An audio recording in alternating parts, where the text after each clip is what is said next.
Welcome to Easy English, your go-to channel for improving your English and life. Hey there! Welcome back. We're exploring something today that might feel a little strange in our always-on share everything world. We're looking at the idea that maybe, just maybe, telling people about your big goals too early actually makes you less likely to achieve them. Right.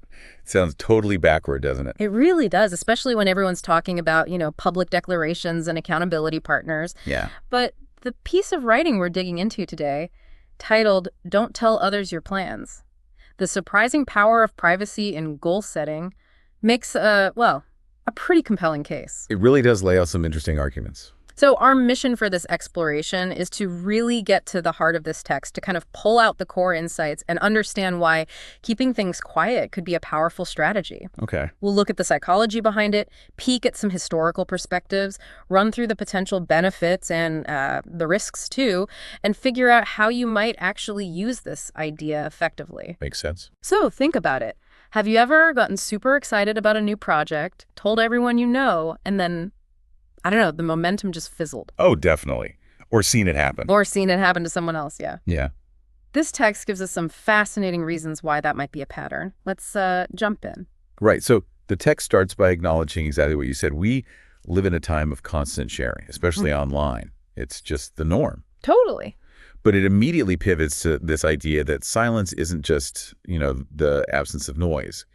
It can be a deliberate, strategic choice when you're pursuing something important. Okay, so where does it start with the why? Is it the psychology? Exactly. The first key psychological argument in this piece is about the reward system in our brains.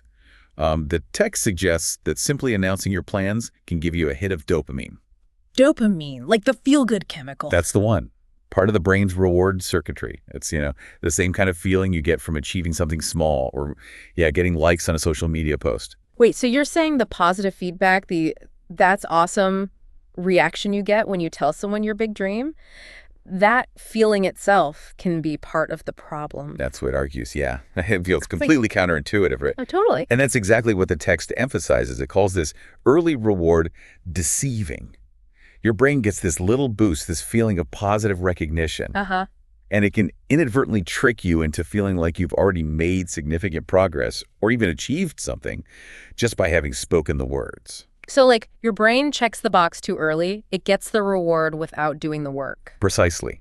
And the text argues this diminished sense of needing to do the work is the biggest pitfall. Right. You got a taste of the reward at the announcement phase, which can take the edge off the actual drive needed for the long, hard grind of execution. Wow. It's kind of like celebrating the marathon before you've even laced up your running shoes properly. And the piece makes a distinction here, doesn't it, between seeking genuine accountability and something else. Yes, that's crucial. While many people advocate sharing for accountability, and sometimes it works that way, the text posits that often, the real motivation for sharing early isn't accountability. What is it then? It's a need for validation, for applause, maybe an ego boost. Saying, I'm going to build this amazing app, and getting a chorus of, wow, might feel good. Sure. And it might look like you're setting up accountability. But the text suggests that feeling can actually replace the internal drive to sit down and write the code. Talk can, masquerade as action. The writing also connects this to our sense of self-identity, right? Absolutely. There's a concept the text explores called premature closure. When you publicly announce a big goal, I'm starting a new business, or I'm writing a novel, you start to identify as that thing. You feel like you've already stepped into that role, like, I am an entrepreneur now. Exactly. The text mentions psychologist Peter Gollwitzer, who uses the term identity symbol for these verbal declarations. You adopt the identity associated with the goal before you've done the work to truly earn it. This creates a false sense of having arrived, which the text argues often leads to a reduction in the persistence and effort required to actually become that entrepreneur or author. Because you feel like you're already there. Right. So the urgency to take the difficult steps diminishes. And there's another psychological layer, too. The text points out the discomfort when your words and actions don't match up. Cognitive dissonance. Yeah. Yes, you've told everyone you're doing this big thing, but then maybe you're stalling or struggling. You feel that internal friction. Which you'd think would push you to act. You would think. But the text notes that for some people, this dissonance doesn't motivate them to get to work to align actions with words. Instead, the pressure becomes so uncomfortable, maybe coupled with the fear of public failure, Right. that they actually just avoid the goal entirely. It becomes easier to quietly drop it than face the audience you created. So zooming out a bit, the psychology seems to suggest that keeping things quiet, especially initially, allows you to focus and work without that specific layer of external pressure and potential judgment. Precisely. It gives you the space to figure things out, to make mistakes, maybe change direction, or even decide the idea isn't viable after all. All without feeling like you're letting down a public audience. Or facing their scrutiny, yeah. You can refine, pivot, or even fail privately, which is often essential for learning. This focus on quiet progress feels, I don't know, almost ancient in a way. Is this idea just modern psychology, or does the text touch on older perspectives? It definitely does, and that's one of the most interesting parts, I think. The piece explores how this isn't a new phenomenon at all. You see echoes of valuing discretion in many historical and cultural contexts. Like where? Can you give an example? Well, Stoic philosophy, for one. Thinkers like Epictetus and Marcus Aurelius emphasize focusing on what's within your control, your effort, your intentions. Right, not the outcome or what people think. Exactly. Rather than external outcomes or seeking praise, boasting about future deeds wasn't really the Stoic way. The focus was on virtuous action itself in the present. And Buddhism also has the concept of right speech, which encourages speaking only when necessary and beneficially. Sharing goals prematurely, especially if it's driven by ego or attachment to results, could be seen as a form of non-right speech. The focus is more on the journey, the present moment of effort. Not the future outcome or how others perceive it. Precisely. And in Taoism, there's this idea of the unspoken, or the subtle path. The most profound processes in nature and life often unfold quietly, without fanfare. So, trying too hard, talking too much. Yeah, speaking too loudly about your intentions can sometimes be seen as working against that natural flow. It's not just ancient wisdom either, right? Yeah. The text mentions some modern examples too. Yes, absolutely. Productivity experts like Derek Sivers have really popularized this idea recently. Oh yeah, I think I've heard of his talk on this. Yeah, Sivers has a famous talk about social reality, where he explains how telling people your goal makes it feel real in the social sphere. And that can actually sap the motivation to make it real in, physical reality. Like you trick your brain into thinking you've done it because others acknowledge the stated intention. Exactly that. And the piece notes that you see this applied, whether consciously or maybe just intuitively, by many successful people. Really? But who? Well, individuals like Elon Musk or Oprah Winfrey are mentioned. They often keep major projects under wraps, building them behind the scenes, until they are much further along or actually ready for a big reveal. So it's not just about secrecy for secrecy's sake. No, it seems more about letting the work build momentum before exposing it to external commentary or pressure. The text even touches on how some indigenous cultures viewed speaking about aspirations too early as potentially diluting the energy or power needed for their manifestation, like protecting that creative energy. Protecting energy. That's an interesting way to put it. Okay, so if we pull together the psychological arguments, the historical echoes, the modern examples, what does the writing say are the actual practical benefits of adopting this approach, of keeping your plans quiet? Well, several key benefits are outlined. One of the biggest is increased focus. Makes sense. When you're not spending energy crafting announcements, managing reactions, or explaining yourself over and over, Right. all that mental and emotional capital can be directed purely into the task at hand. You can stay locked in on execution, driven by your own internal why, not, external validation. Which naturally leads to less external pressure, I imagine. Absolutely. That's another big one. Avoiding that constant barrage of how's it going or are you done yet means you have the freedom to work at your own pace. Yeah. Hit stumbling blocks, navigate them without feeling like you're on some public deadline or under a microscope. You gain flexibility, and crucially, you can fail, learn, and adjust in private. Which is often necessary. Totally necessary for real progress. And the text argues this often results in better outcomes in the end. Yes. The argument is that because energy is channeled into doing rather than discussing, you avoid what it calls performative progress. Doing things just to look busy or show others you're working. The work you do is more likely to be meaningful and results-oriented. Plus, when you finally reveal something you've built quietly, there's often an element of surprise and genuine accomplishment that speaks louder than any early announcement ever could. Okay, But it can't be all upside, right? The piece must address the potential downsides or risks of oversharing your goals. Surely there are times when sharing is good. It definitely does. And yes, it addresses the nuances later. But first, it highlights the risks of oversharing. One significant risk mentioned is social comparison and envy. Ah, yeah, especially online. Exactly. Announcing a big aspiration can unfortunately invite negativity, comparison, or even subtle attempts to undermine your idea from others who might feel insecure or envious. That external doubt, even if it's not overt, can really erode your confidence. And the fear of failure we touched on earlier, that gets amplified. Massively amplified. If you've made a grand public declaration, the prospect of not following through becomes much more daunting. The fear of public failure can be paralyzing, leading to procrastination or just analysis paralysis. The text also reiterates the point about that loss of motivation from the premature reward, getting praise just for announcing. Yeah, that dopamine hit again. Right. It can truly diminish the drive needed for the sustained effort. And this can lead to a kind of cycle. Starting new things, getting that initial ego boost from announcing them, but then lacking the fuel to actually finish any of them. I could see that.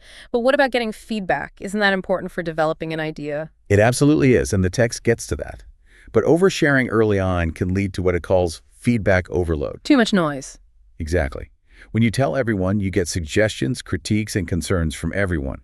This influx of potentially conflicting input can be confusing, overwhelming, Yeah. and it might dilute your original vision or shake your belief in the idea before it's even robust enough to stand on its own. Plus, it just sounds exhausting to constantly have to explain yourself to dozens of people. It is.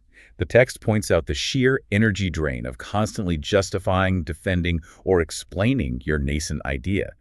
That energy is pulled away from the creative work itself and into a defensive or explanatory mode. Okay. So if keeping everything completely secret isn't always possible or even desirable, the writing must offer some guidance on when and how to share strategically, right? It's not just never tell anyone. Absolutely. This is where the nuance comes in. It's not about absolute secrecy. It's about strategic discretion. The critical question the text poses is, who should you tell, if anyone? Okay. And the advice is pretty clear. Share only with a very small, trusted inner circle. Trusted meaning. What does that look like? People like mentors, close collaborators, or genuinely supportive friends who truly have your best interest at heart. Ideally, people who can offer constructive input rather than just empty praise or, unhelpful criticism. Keep the circle tight and intentional. Timing is also presented as absolutely key. The text really stresses that the early idea phase, that fragile beginning, is the most vulnerable. So wait until. Wait until you've already made meaningful progress. When the idea is more developed or when you've actually tested some assumptions, share from a position of momentum and some proven viability, not just raw intention. And if you do share, share with a specific purpose in mind, not just to announce. Yes, exactly. Frame it as a work in progress. Be clear about the kind of input you actually need. Ask specific questions to solicit constructive feedback, not just general validation. So the goal should be getting help to make the idea better. Right, not just getting a pat on the back for having the idea in the first place. The writing includes a helpful FAQ section I saw that clarifies some common points people might have, like why does this effect even happen? Right, and it boils down to that false sense of accomplishment from the dopamine hit, combined with opening yourself up prematurely to potential judgment and distraction that can really hinder progress. And is it always bad to share? No, the text clarifies it's definitely not universally bad. Sharing for genuine, structured accountability or essential collaboration with the right people at the right time, that can be beneficial. Okay. The risk lies in sharing primarily for external validation or just general excitement, especially too early on. Strategic discretion is presented as the smarter path. How do you stay motivated then without broadcasting your goals to everyone? That's a big one for people, I think. It is, and the text offers internal strategies. Things like cultivating self-discipline, using private visual reminders like a vision board. Only you see keeping a journal to track progress that's just for you. Breaking goals into small daily actions. It even points to concepts like the Japanese idea of Kaizen, focusing on small, consistent improvements. The idea is to shift your motivation source from external applause to internal progress and purpose. Can secrecy hurt, though? Are there risks to keeping things too quiet? Good question. Yes, definitely. The text acknowledges that if secrecy leads to isolation or prevents you from getting necessary support, resources, or different perspectives when you actually need them, then it's gone too far. So it's a balance. Exactly. It's about balance, protecting the core creative energy while still connecting intentionally when it serves the goal. It's about shielding your nascent dreams until they're strong enough to handle a bit more exposure. And reinforcing the who to tell point, the text is very clear on this. Very. People who genuinely support you, who maybe have relevant experience, and who provide honest, constructive input. And it advises actively avoiding those who might be envious, overly critical, or just generally dismissive. You know the type. Yeah, we probably all do. And finally, accountability. If you need it, you don't need a public announcement. The text suggests things like accountability partners, chosen carefully, private mastermind groups, coaches, tracking apps, or even just scheduled private check-ins focused squarely on action and support, not just talking about the goal. So pulling all these threads together from the writing, this idea of keeping your plans private might seem odd, maybe even countercultural in our hyper-connected world. But it's presented here as a potentially incredibly powerful strategy for actually achieving things, for getting stuff done. Yeah, it's less about mistrust of others and more about focusing your own energy, minimizing distraction, and letting your work build momentum away from all that external noise. Right. Across psychological insights, historical wisdom, modern examples, the message seems pretty consistent. What you don't say can be just as impactful as what you do say, or maybe even what you eventually do. Strategic privacy, then. It gives you the space and freedom to move at your own pace, refine your ideas, maybe fail a bit safely, and build something substantial behind the scenes before it's ready for the world. And while intentional sharing absolutely has its place, its moment, the core takeaway here seems to be pause before broadcasting. Ask yourself honestly, am I sharing this for genuine growth or necessary collaboration? Or is it really just for that quick hit of external glory, that premature validation? Because, as the text powerfully suggests, the real glory, the real satisfaction, comes not from talking about the journey, but from actually completing it, from doing the thing. And that raises an important question maybe for you to consider after this exploration. What is one small, quiet action you could take towards a goal today instead of talking about it? Something to think about. Thanks for exploring this with us today.